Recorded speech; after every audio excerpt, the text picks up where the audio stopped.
አምላካችንና መድኃኒታችን ኢየሱስ ክርስቶስ ከሰማየ ሰማያት ወርዶ ከቅድስት ድንግል ማርያም ተወለደ።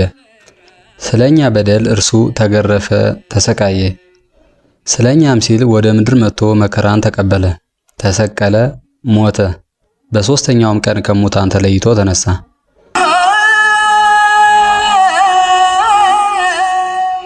ለመሆኑ አምላክን የቸነከሩ ቅንዋያተ መስቀል ችንካሮች ምን ምን ይባላሉ? ዛሬስ የት ናቸው? በቅዱስ ወንጌል መሰረት ኢየሱስ በተሰቀለበት ወቅት በሮማውያን ወታደሮች በመስቀል ላይ ተቸንክሮ ነበር። ዎቹ የክርስትና ድርሳናት 5 ቅንዋተ መስቀል ችንካሮች ጥቅም ላይ እንደዋሉ ይናገራሉ። 2ቱ ለእጆቹ፣ 2ቱ ለእግሮቹ፣ አንዱ ለእምብርቱና አንዱ ደግሞ ለደረቱ ነው። እነዚያም ችንካሮች ስማቸው ሳዶር ቀኝ እጁ የተቸነከረበት፣ አላዶር ግራ እጁ የተቸነከረበት፣ ዳናት እግሮቹ የተቸነከረበት፣ ሮዳስ ከወገቡ ወይም ከእምብርቱ አጣብቆ እንዲይዘው የተቸነከረበት፣ አዴራ ደረቱን አጣብቆ እንዲይዘው የተቸነከረበት ናቸው። ለመሆኑ እነዚህ ችንካሮች አሁን የት ይገኛሉ?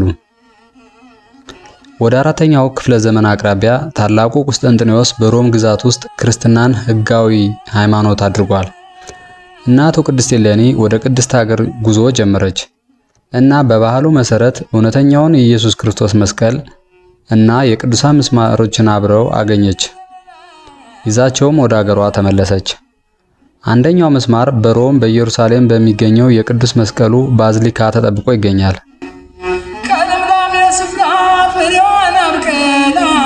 ቤተ ክርስቲያኑ በእሌኒ ስም የተሰራች ሲሆን በአንድ ወቅት የቤተ መንግስቱ አካል ነበረች።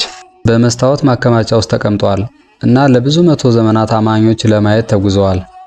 ሌላው ቅርስ ደግሞ በሎምባርዲ ብረት የተሰራ ዘውድ የሚመስል ቅርጽ አብረው አግኝተዋል። አሁንም በአውሮፓ ውስጥ ካሉት ጥንታውያን የንጉሳዊ ዘውዶች ከዚሁ ዘውድ ጋር የሚመሳሰል ነገር አላቸው። መንትሬር ሌላ ቅንዋያተ መስቀል ችንካር ነው በሚል በቅዱስ ጴጥሮስ ካቴድራል ውስጥ ተቀምጧል። የኛው ደግሞ በቅድስት እሌኒ እንደተመለሰ ተነግሯል። በናትሮ ዴም ወይም በፓሪስ፣ ሞንዛ ካቴድራል ጣሊያን፣ በስፔን እና በቼክ ሪፐብሊክ ውስጥ የቅዱሳን ምስማሮች ይገኛሉ።